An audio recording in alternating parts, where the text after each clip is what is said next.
And then the Giants, of course, a tough year. Daniel Jones out. They go through the quarterback situation. A lot of uncertainty there. When you look at the state, we'll start with the Giants. When you look at the Giants, we talked about Saquon Barkley going to enter into free agency. Where's this team at, and what are they going to do to get back where they want to go? And is Daniel Jones, despite the big deal they gave him, is there going to be the support there for him to continue and to lead that team back into the playoffs? They're in no man's land. That's where they are. The worst place you could be in the NFL. They're not terrible if Daniel Jones is healthy. They're not a Super Bowl contender. They're somewhere between 7-10 and 10-7. Like, that's what they are if they're fully healthy. It's not good enough. They made the decision to pay Daniel Jones big money last year. I thought it was a mistake then. It looks like an even bigger mistake now, given that not only did he struggle, but he had a torn ACL and a second serious neck injury.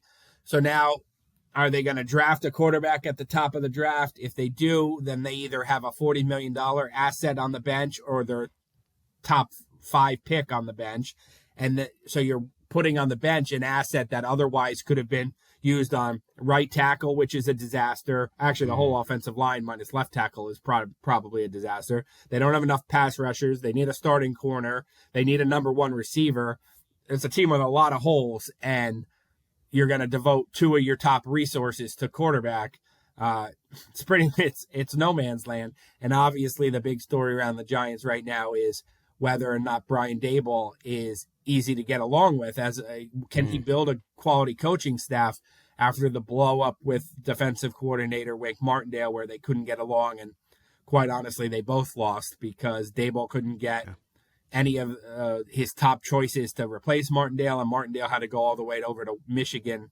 Not that that's a bad job, but it's certainly not what he had in mind going to coach college when he resigned from the Giants. So whether Daboll whether he's too demanding on his coaching staffs, and if that's going to prevent the Giants from getting the kind of top quality coaching you need, that could honestly be a big determination into whether he's still the head coach on this date next year.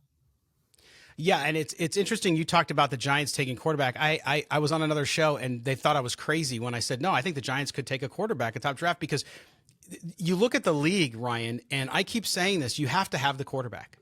And you know what? I mean, look what Denver's about to do, right? They're about to cut Russell Wilson and all that money. And yes, it hurts your team when you owe a player that much money. But if you don't believe in them and you don't think they're going to get you to where you need to be, then you just got to cut loose on it because you have to do it. So I wouldn't be shocked sitting where they sit if they did that. Of course, like you said, offensive line would make sense too there in the top of the draft. But we'll see what happens. No matter what team you are, and the Giants certainly fall in this category, you have to decide: are we going to try to win the Super Bowl, or are we going to try to be a competitive playoff team?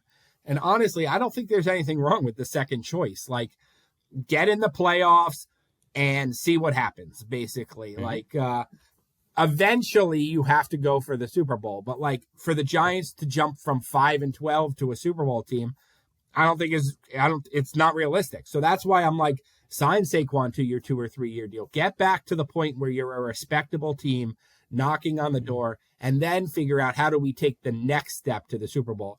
But the idea of constantly chasing a quarterback, like, oh, well, Daniel Jones isn't him, so we got to draft Jaden Reed, and if Jaden Daniels, and if Jaden Daniels isn't him, then we got to draft another one in 3 years. Well, like, that's how you get fired. So, like, everybody wants the next CJ Stroud, but, like, there's only a CJ Stroud every 3 years. So, to me, I don't think there's anything wrong with the idea of building towards success.